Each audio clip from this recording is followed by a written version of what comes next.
Assalamualaikum warahmatullahi taala wabarakatuh. A'udzubillahi minasyaitonir rajim. Bismillahirrahmanirrahim. Qala al-musannif rahimahullah taala wa nafa'ana bi'ulumihi wa barakatihi fid dunya wa dunya wal akhirah. Halaman 19 ya. Qala Allah taala. Bismillahirrahmanirrahim. Qala Allah taala ya ayyuhalladzina amanu qu anfusakum wa ahlikum nar. Qala ngandika sapa Allah taala ya ayyuhalladzina eling-eling wong akeh amanu kang iman ya lazina ku ngaraksa sira kabeh anfusakum ing pira-pira awake sira kabeh wa ahlikum lan ahli sira kabeh naron ing neraka. Kala ngandika sapa Ibnu Abbas pakihuhum mengajarkan sira kabeh hum ing ya ali wa adibuhum lan muruk adab-adaban sira hum ing ya ahli. Wan Ibnu Umar dan saking Ibnu Umar anin Nabi saking Nabi sallallahu alaihi wasallam ana usatune ka Nabi gogola ngandika Nabi kullukum ra'in kullukum utawi sakabeh sira kabeh kang ngangon bosna kang ngangon kang mimpin wa mas'ulun lan kang den takon ana rakyatihi saking rakyat ya ra'in fal imamu maka utawi imam iku ra'in kang ngangon wa mas'ulun lan kang den takon ya imam ana rakyatihi saking rakyat imam berarti makmum masyarakat. Warazululan wong lanang ro iku ra'in kang ngangon ya rajul ahlahu ing keluarga ya rajul wa mas'ulun lan kang den takon an ra'yatihi saking pira-pira saking rakyat ya rajul wal mar'atul lan utai wong wadon iku ra'yatun kang ngangon fi bati jaujiha ing dalam umahe bojo lanang ya mar'ah wa mas'ulatun lan kang den takon an rakyat saking rakyat ya imra'ah wal khadim lan utawi khadim pembantu pelayan itu iqra'in kang ngangon fi malisi dihing dalam bandane atau hartane gustine ya khadim wa mas'ulun lan bakal den takon ya khadim an rakyati saking rakyat ya khadim wa rajulan lan wong lanang wa mas'ulun an rakyati saking rakyat ya rajul pakulukum utawi sakabeh sira kabeh qura'in kang ngangon wa kulukum lan utawi sakabeh sira kabeh iku mas'ulun bakal den takon an rakyati saking rakyat ya rajul. Tanggungnya dikit lagi ya, jadi nyampe pasal kedua ya. Tanggungnya, ini kan terakhir ya, ibaratnya penutupan. Wa qala lan ngandika Nabi sallallahu alaihi wasallam Allah salati kalawan salat walam yu'alim halan ora ngajar mendidik yaman ing ya imra'ah faqad khana maka teman-teman cedera atau khianat yaman Allah ing Allah wa rasulahu lan rasul Allah wa qala lan ngandika Allah taala wa'mur ahlaka bis salat wa'mur lan marintah sira kabeh ahlaka ing keluarga sira kabeh bis salati kalawan salat wa ruwiyalan den riwayataken anin nabi saking Nabi sallallahu alaihi wasallam iku an afanahu satune nabi iku gola ngandika nabi layalqa ora bakal patemu Allah ing Allah subhanahu wa ta'ala sapa ahadun wong sawiji bijan bin kalawan gawa dosa azama kang leuwih gede min jahalati ahlihi saking bodoh keluargane ya man ya ahad alpas dosane.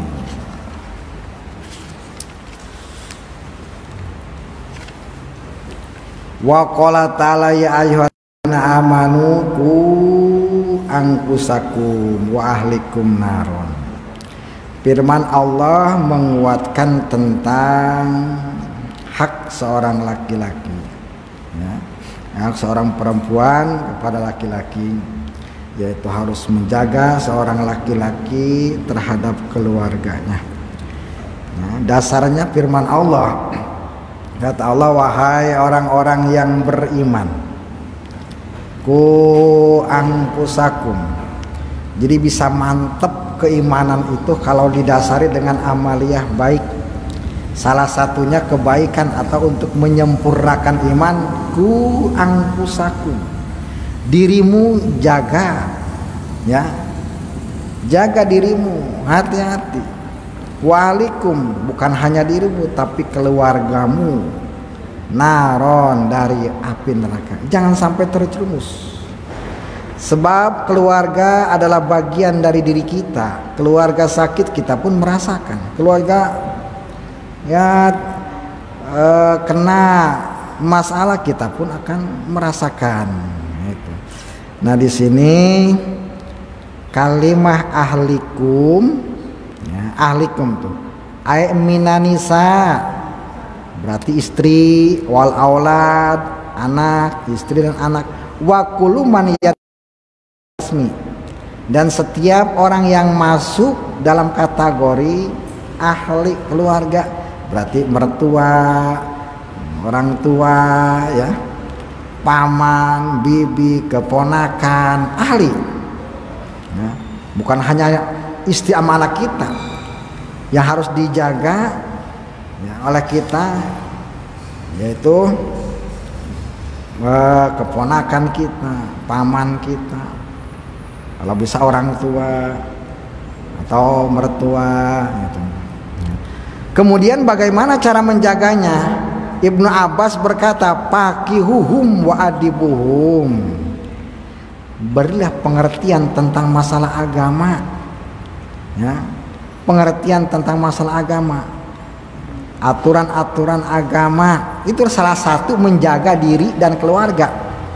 Kalau disampaikan aturan agama kepada mereka, nah kita pun melaksanakan, insya Allah kita akan terhindar dari neraka. Pakihum, gitu. Maka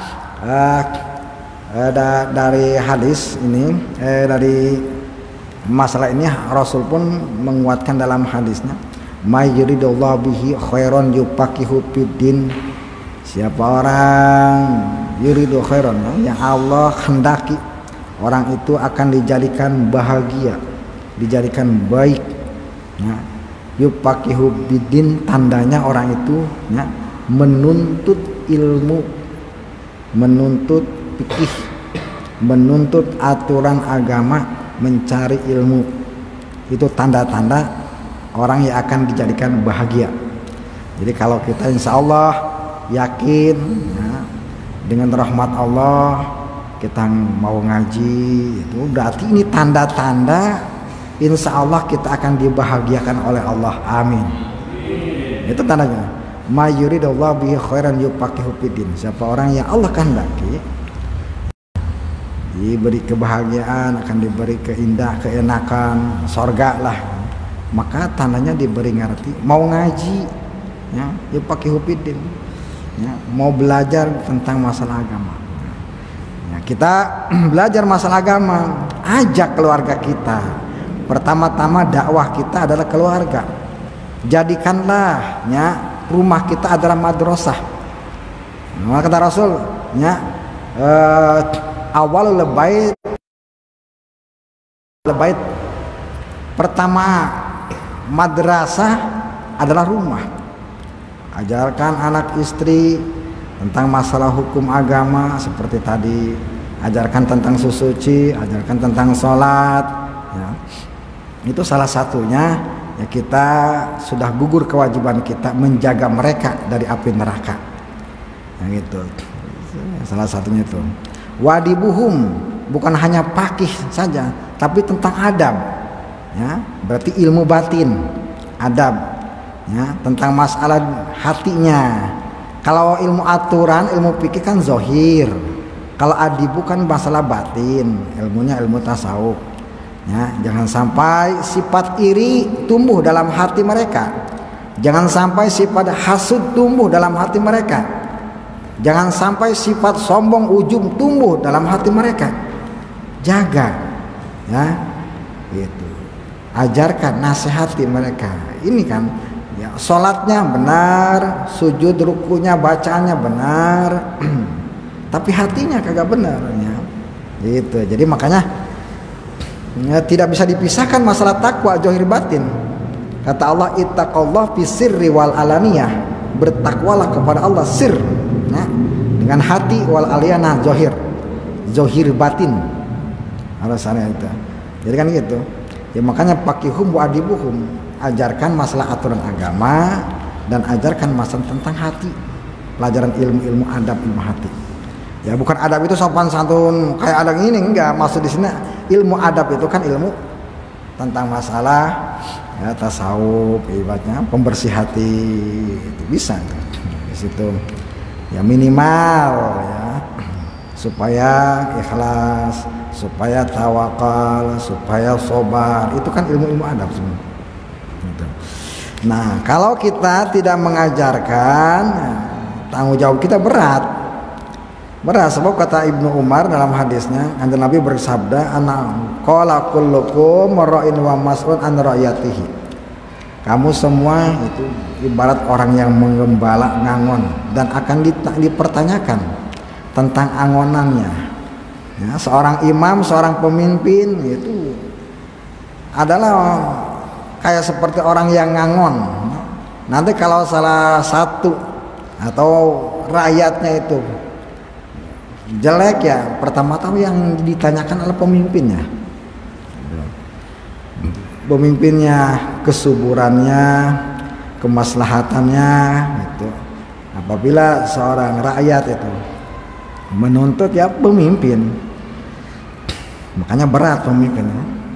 Nah, di sini bukan hanya pemimpin presiden atau bupati, ya, kita kan dikasih jabatan sebagai pemimpin itu.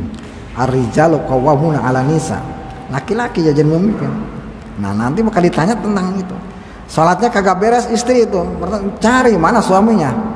Gitu. Meskipun udah ada di sorga, waduh, suruh datang lagi menghadap. Harus bertanggung jawab tentang benar kagak benar salatnya, ya.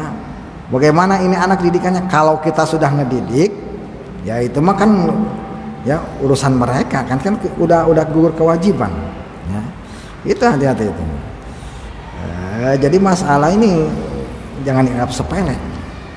Kadang-kadang itu, kadang-kadang rumah tangga yang dikejar adalah materi, gitu. Tapi ini masalah itu, ya, masalah aturan hukum, ya, kalau tidak diterapin, diajarkan kepada keluarga, ini jadi masalah besar. Ya, jangankan di akhirat, kadang di dunia pun sudah bisa merasakan. Kalau anak tidak dididik masalah agama, pas anak itu kan bandel, anak itu ngelawan sama orang tua, kan yang jadi susah orang tua juga, ya, yang jadi capek, yang jadi kadang-kadang stres orang tua juga. Nah itu. Nah, kalau kita tanamkan kebaikan dari sedini mungkin, kita tawakal kepada Allah, sudah menjalankan ikhtiar kita, ya, tinggal nunggu hasilnya. Ya, itu kita berharap semoga binih yang kita tanam itu berbuah baik. Itu ajarkan ngaji, ajarkan itu anak orang tua, kemudian terus ajak tentang masalah hati, kesabarannya, tawakalnya, itu sudah kita sampaikan kepada mereka. Nah, ibarat kita sudah menanam benih kebaikan, tinggal nunggu hasilnya ada. Ya, kalau sudah tanam, ya kita nggak ditanya lagi. Ya, sudah gugur kewajibannya. Itu mah tinggal mereka. Untuk bisa baik atau tidaknya kan itu kan bukan urusan kita. Allah yang akan memberikan hidayah dan taufik. Kita mah hanya ikhtiar. Salah satunya itu mengajarkan, mendidik keluarga. Itu muasyarah bil ma'ruf. Wa rajulu ara'in ahlahu wa mas'ul an ra'iyatihi. Laki-laki suami itu ibarat ngangon keluarganya, ditanya tentang masalah keluarganya, anaknya, ya istrinya seperti itu. Nah, perempuan ra'iyatun bi bati jaujiha. Nah, seorang perempuan pun diberi jabatan, dikasih jabatan oleh Allah tentang rumah suaminya. Kalau tidak baik, kalau tidak mengurus dengan baik, akan ditanya. Ya, akan ditanya. Kalau perempuan gitu tidak baik melayani suami, ya, dan mengurus hartanya, akan ditanya. Nah, itu tentang pekerjaannya yang disebut ayatnya, maksud di situ pekerjaannya. Khodim, kalau seorang punya pembantu, ya, khodim. Khodim juga punya tanggung jawab. Ibarat orang ngangon fi mali sayyidihi. Khodim punya tanggung jawab tentang harta, ya, gustinya, harta bosnya, gitu ya. Ya gitu. Ya kalau misalnya hilang, kalau nanti enggak diperbaiki, ya maka ditanya. Di dunia pun juga ada kehilangan khodim, seorang pembantu ya kurang baik ya kadang-kadang dipermasalahkan di dunia itu, kena sanksi hukum, apalagi nanti di akhirat. Ya di dunia sih masih mending ya, kalau misalnya kita sudah tahu apa itu kepahitan ya, rasa takut ya, di alam-alam berikutnya. Masalah di dunia itu enggak seberapa sebetulnya itu. Hukum yang terjadi di dunia itu enggak seberapa dibandingkan hukum nanti di hadapan Allah. Wa rajulun ra'in masuk anrayati seperti itu. Wa kullukum ra'in wa kullukum masuk anrayati. Semua kamu itu jadi pemimpin dan bakal ditanya tentang rakyatnya. Nah. Kemudian di situ kata Ibnu Abbas seperti tadi yang dikatakan itu, orang harus menjaga diri dan menjaga keluarga itu dari api neraka. Ajarkan tentang masalah hukum agama, aturan-aturan agama. Nah itu. Jadi amanah kepada seseorang yang diberi tanggung jawab supaya bisa memberikan kebaikan kepada keluarganya. Gitu. Rasulullah SAW bersabda, Allah pinisa. Makanya kata Rasul, ittaqullah. Nah, harus takut kamu kepada Allah, takut kepada Allah di dalam mengurus perempuan, di dalam masalah perempuan. Perempuan hati-hati. Itu perempuan bisa jadi ladang kebaikan dan bisa jadi kadang-kadang itu ya, ladang keburukan itu. Tergantung kita menjalankan amanahnya. Kenapa perempuan itu kan kalau kita berbuat baik kepada perempuan sesuai dengan ajaran Rasul, maka si perempuan itu kan bisa jadi wasilah ya, jadi wasilah untuk menghantarkan kita ke surga. Nanti kita akan disambut ya oleh seorang perempuan yang lebih cantik dari perempuan dunia, yaitu bidadari. Ya, kalau di dunianya kita beres rapi, artinya semua perintah Allah ya, dengan sekemampu kita jalankan. Perintah Rasul dengan sekemampu kita laksanakan. Sebab perempuan painahunna amanatun indakum. Perempuan itu amanah, hati-hati ya, amanah, titipan dari Allah ya. Nanti akan ditanya, kalau kita dititipin barang, titipin motor, wah motor pas dititipin motornya ada kerusakan, ditanya, kenapa motor saya rusak? Lah gitu. Saya kan titip ini. Ya. Silakan kamu pakai, silakan kamu nikmatin, ya. Tapi jangan sampai rusak. Kalau bisa misalnya rusak ya harus kita di bengkel lagi, ya. Harus utuhnya gitu. Perempuan kan seperti itu. Perempuan anak itu titipan. Ya gitu. Pas kalau perempuan kurang ajar gitu ya, yang ditanya kan laki-laki aja, suaminya. Ya gitu. Kalau perempuan maksiat didiamin aja, dayus namanya. Gitu. anti haramun alal bahil wa mani zakati wa dayus. Surga kan itu. Wahai surga, engkau diharamkan, ya. Engkau diharamkan ala bahil sama orang pelit, orang yang tidak mau zakat, dan dayus. Dayus itu orang yang membiarkan istrinya berbuat maksiat. Itu berbuat maksiat itu dayus. Kan ditanya. Nah, itu.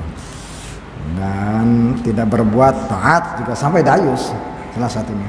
Yang penting kita udah menasihati aja. Pamalam ya'mur imra'ata bi shalat walam yu'alimha faqad khana Allah wa Rasulullah. Dan siapa orang yang tidak memerintahkan kepada istrinya dengan salat dan tidak mengajarkannya, maka dia berkhianat kepada Allah. Dia berkhianat kepada Rasul. Dosa orang yang berkhianat itu orang munafik. Karena fidarkil asfali minan nar, nauzubillah min dzalik. Ya, dimasukkan ke neraka paling bawah. Itu. Ijatu minahona, jika diberi amanah dia berkhianat. Nah, kita itu diberi ya titipan oleh Allah gitu. Seorang istri yang kita pengen, seorang anak yang kita pengen punya istri, pengen punya anak itu. Itulah amanat. Nah, apakah kita bisa gitu ya memberikan kebaikan kepada Allah dengan sabab kita memberi mengajarkan perempuan, istri kita, mengajarkan anak-anak kita supaya ada di jalan ridha Allah. Nah, orang tidak mengajarkan salat, memerintahkan salat, itu khianat kepada Allah. Ya, bukan perempuannya yang ditanya, tapi kita. Nah, bagaimana kalau perempuan, wah istri saya sulit, ya, anak saya sulit. Udah yang penting kita udah merintah. Ikhtiar kita itu tawakal aja kepada Allah. Yang penting sampaikan, tapi tetap ya itu menyampaikannya juga itu harus punya adab. Kata Allah, ud'u ila sabila rabbika bil hikmah wa mau'izah hasanah. Ajak ya kepada jalan Allah dengan hikmah, dengan akhlak kita ya, dengan lemah lembut, dengan kasih sayang gitu ya. Gitu, dengan ucapan-ucapan yang baik gitu. Ya, kecuali kalau dia menantang benar-benar ya baru dengan ada bahasa yang keras. Tapi kan kalau dakwahnya dengan baik, insya Allah berbuah baik. Itu aja dengan penuh kasih sayang aja.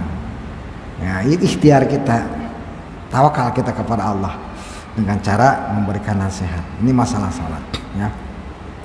Paling penting awalu ma yuhasabu yaumal qiyamah as-salat. Pertama orang yang akan diperiksa itu tentang masalah salatnya. Biasanya kalau salatnya rapih, baik, ya, nanti kesana juga baik. Gitu, pertama itu, ya. Memperbaiki salat ini bukan hanya gerakan sesuai dengan ilmu fikih, zahir batin seperti tadi, ya. Kita harus mengetahui inti daripada salat itu. Ya, yaitu inti dasarnya.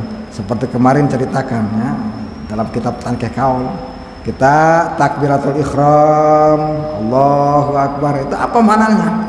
Mana takbiratul ihram itu ya, yaitu kita seperti orang yang tenggelam di dalam kesalahan. Ketika takbiratul ihram seakan-akan kita minta diangkat oleh Allah tangan kita gitu. Ya Rabbi khud biyadi, ya Allah angkat, pegang tanganku, angkat aku dari lautan kesalahan gitu. Ketika kita ruku, kita sujud, kita mengagungkan Allah, kita baca Al-Fatihah, surat Al-Fatihah ya. Kita hitam, kita komunikasi dengan Allah, optimis di dalam surat Al-Fatihah ya. Kita tidak dibenci oleh Allah Subhanahu wa taala sesuai permohonan kita. Itu salat.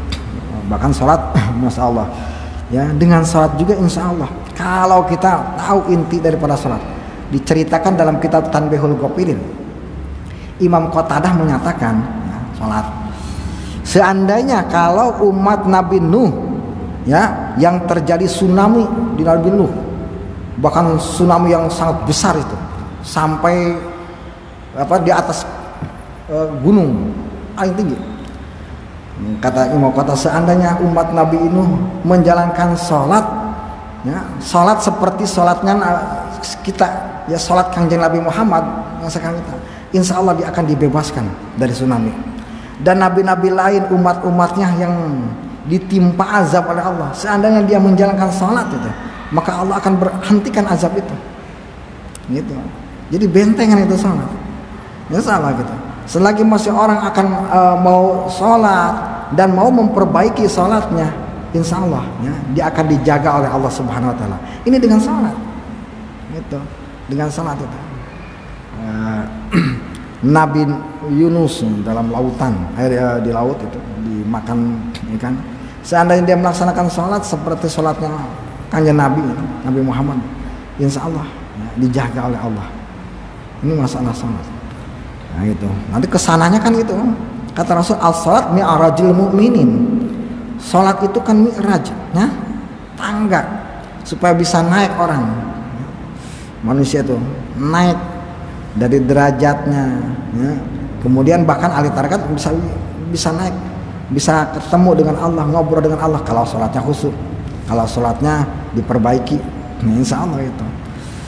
Makanya keindahan orang ahli-ahli Allah ya, nggak ada lagi keindahan yang paling baik adalah sholat.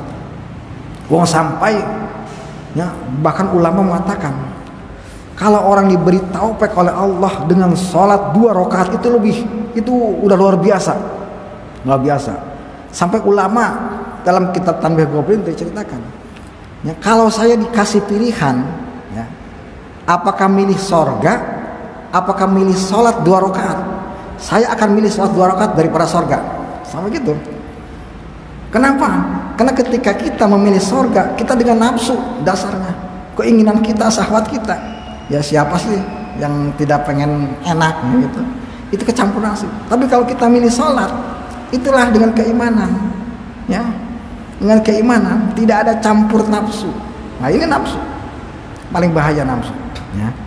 Nafsu itu dari perkara yang jelek sampai baik pun ada. Syahwat juga gitu, sampai yang jelek dan baik ada. Jadi disebut jelek orang yang ibaratnya maksiat ya, nafsu dan syahwat ada. Orang yang berbuat baik pun ada. Syahwat itu, syahwat hobi namanya. Ya. Jadi seakan-akan pengen baik aja, tapi hatinya ada tujuan-tujuan tertentu kadang itu. Itulah yang harus diperbaiki. Syahwat itu sering ada. Nah itu. Nah, apalagi sekarang sebentar lagi kita akan menghadapi bulan suci Ramadan ya. Dimana di bulan suci Ramadan itu kita akan mengkarantina nafsu kita. Sebetulnya gitu, nggak ada lagi musuh yang paling jahat ya. Balai yang paling dahsyat adalah nafsu. Yang harus dikarantina itu nafsu kita. Nafsu itu masalah dari di awal diciptakan oleh Allah Subhanahu Wa Taala, diciptakan nafsu. Kemudian ada nafsu, ada akal. Ya. Kalau akal begitu diciptakan kata Allah, wahai akal siapa saya dan siapa kamu? Dia berkata, anak makhluk wa antal khaliq. Saya itu makhluk. Dia mengakui, ya, dan engkaulah yang menciptakan saya. Ketika Allah menciptakan nafsu, ya, wahai nafsu, siapa saya? Ya, dan siapa engkau? Dia bilang, anak-anak wa anta, engkau saya. Itulah sama. Kemudian nafsu itu ya disiksa, dimasukkan ke neraka 40, sebagian hadis 40 tahun. Ya, begitu dikeluarkan lagi, ditanya lagi, siapa? Saya. Dia bilang, anak-anak wa anta, engkau saya. Ditenggelamkan lagi ke neraka itu. Sampai 2 kali itu. Nah, ketiga kalinya nafsu itu ditenggelamkan di neraka zu namanya. Neraka zu, tenggelamkan. Nah, baru begitu ditenggelamkan, dikeluarkan dari neraka zu, ditanya, siapa saya dan siapa engkau? Dia mengakui, ya gitu, saya itu makhluk ciptaan engkau dan engkau yang menciptakan saya baru. Itu nafsu lebih dahsyatnya. Hati-hati nafsu itu. Sekarang datang azab, datang musibah, datang bala, itu kan dari nafsu. Ya, dari nafsu awalnya, gitu. Sehingga orang berani berbuat dosa. Ya, ini kan adalah musibah sekarang itu adalah satu peringatan karena manusia itu udah melampaui batas, ya, nafsunya tuh, keinginannya melampaui batas. Ya, jadi diperingati oleh Allah Subhanahu Wa Taala. Nah, itu nama masalah nafsu. Hati-hati. Ini musuh yang paling besar sebetulnya nafsu. Nah, situ. Bahkan orang ulama mengatakan kalau orang ya menduga ada satu musuh yang paling besar daripada nafsu kita, qolat ma'rifatun nafsihi, maka orang itu sedikit mengenal dirinya. Sebetulnya kalau orang sudah mengenal dirinya, ada yang paling besar itu nafsu adalah diri kita, nafsu kita ya, yang akan kita membawa kita ke jurang kemurkaan Allah. Terus setiap detik ya selalu dibisik dengan keenakan, kelezatan, dengan keindahan. Ya itulah keinginannya. Ibadah pun pengen enak ya, tidak mau sederhana. Ibadah pun pengen nikmat ya gitu. Kalau nggak mau enak ya nggak mau, ya kan gitu. Ya kalau orang ikhlas kan masalah ibadah kan mau enak mau kagak langsung dijalankan. Ngaji ya mau enak mau kagak langsung. Itulah orang yang mengikuti akal. Ya kalau orang mengikuti nafsu, yang penting enak aja. Itu setidaknya gini kita di bulan Ramadan ini kita mengkarantina nafsu, kendalikanlah hawa nafsu dari situ. Nanti setelah kita dididik oleh Allah di dalam bulan Ramadan mengendalikan hawa nafsu, kemudian kita praktekkan di bulan-bulan sesudah Ramadan. Ya situ, ya begini sabar menahan lapar, begini sabar kita menahan haus itu. Maksud itu. Di dunia ya kita merasakan, begini nafsu lapar seperti ini. Nanti kalau di akhirat sama. Rasa lapar itu enggak hilang. Enggak hilang. Dalam kitab Durratun Nasim diceritakan, nanti orang itu merasakan lapar, merasakan haus, sama seperti itu. Sakitnya lapar, sakitnya haus. Kecuali yang akan selamat dari musibah kelaparan dan kehausan, satu orang yang mau berpuasa bulan Rajab, Sa'ban dan Ramadan. Ya, di bulan Ramadan itu. Maka itulah kiparat, makanya bulan Ramadan. Bulan kiparat buat menghapus ya, dosa. Nah, di bulan Ramadan bulan penuh rahmat, karena Allah menurunkan kasih sayang di bulan Ramadan, yaitu sampai permohonan pun diijabah oleh Allah, insya Allah. Nah, itu yakin di awal-awal bulan Ramadan pun, di awal masuk bulan Ramadan seperti kemarin ceritakan, pas masuk tanggal bulan Ramadan malaikat teriak menjerit langit bumi ya, sampai binatang-binatang melata, ikan yang ada di lautan teriak gitu, tuba li ummati Muhammadin, teriakannya gitu ya, gitu. Kebahagiaan buat umat Kanjeng Nabi Muhammad yang menjalankan puasa di bulan Ramadan. Makanya sambut oleh kita dengan bahasa-bahasa yang indah ya, untuk menyambut magfirah dari Allah, menyambut rahmat dari Allah dengan bahasa kita gitu ya. Allahumma innaka afun karim tuhibbul afwa fa'fu anni ya karim. Perbanyak bahasa itu. Perbanyak doa. Allahumma innaka afun karim tuhibbul afwa fa'fu anni ya karim. Sambut gitu. Insyaallah itu cepat datangnya. Amal kita akan dilipat gandakan oleh Allah Subhanahu wa taala. Ini. Kembali lagi ya. Siapa orang yang tidak mengajarkan salat kepada istrinya, keluarganya, dan tidak mengajarkan cara-cara yang baik, ya, salat yang baik, ya, yaitu dia berkhianat kepada Allah dan Rasulnya. Diceritakan dari Nabi SAW, diriwayatkan, beliau bersabda, qala la yaqallahu subhanahu wa ta'ala ahadun bidan bin a'dham min jihadi alihi. Ya, kata Nabi, sesungguhnya tidak akan bertemu dengan Allah, ya, seseorang dengan dosa, dengan membawa dosa yang paling besar daripada orang itu, daripada bodoh keluarganya. Kalau kita membiarkan keluarga kita, anak istri kita, ya, bodoh, itu dosa yang paling besar. Allah tidak mau menatap dia, gitu. Tidak mau menatap dia. Makanya meskipun, tapi jangan dipaksain. Wah, anak tuh masih ibaratnya masih pelat aja itunya, susah di ini aja. Yang penting ikhtiar kita satu ya, supaya kita tidak ditanya oleh Allah tentang masalah rumah tangga kita. Pertama-tama kita ngaji kitab Uqudul Jan. Itu salah satu ya, salah satu untuk memperbaiki rumah tangga kita. Meskipun ada kesalahan ya, kesalahan dari pelayanan kita kepada istri dan anak ya, kita sudah menyodorkan diri kepada Allah, ya, minta diperbaiki. Itu dengan bahasa, ya, bahasa tingkah gitu ya. Kita datang haji itu minta diperbaiki, ya, gitu, minta dimaafkan oleh Allah.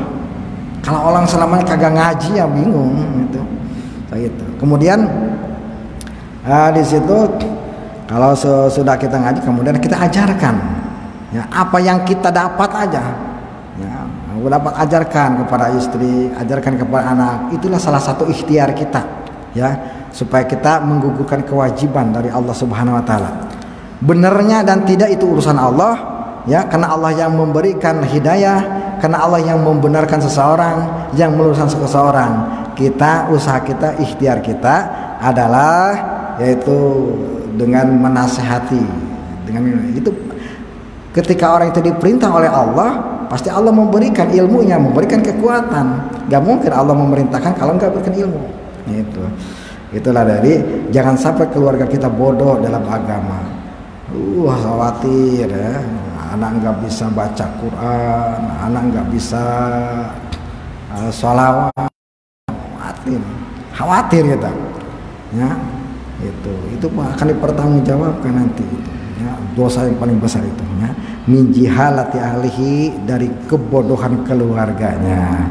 Moga-moga Allah Subhanahu Wa Taala senantiasa menjaga diri kita, melindungi diri kita dan keluarga kita dari murkanya Allah. Mudah-mudahan Allah Subhanahu Wa Taala memberikan hidayah kepada kita dan keluarga kita, sehingga Allah Subhanahu Wa Taala memberikan inayah, pertolongan, rahmat kepada kita dan keluarga kita.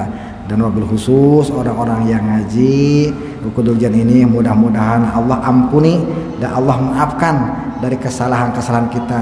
Cara mendidik anak, cara mendidik istri, ya, meskipun ada kesalahan, maka insya Allah Allah ampuni dengan wasilahnya para ulama, wasilahnya para aulia-aulia Allah yang mengarang kitab ini. Mudah-mudahan ini jadi wasilah, jadi manfaat kepada kita. Amin ya Allah ya Rabbal Alamin.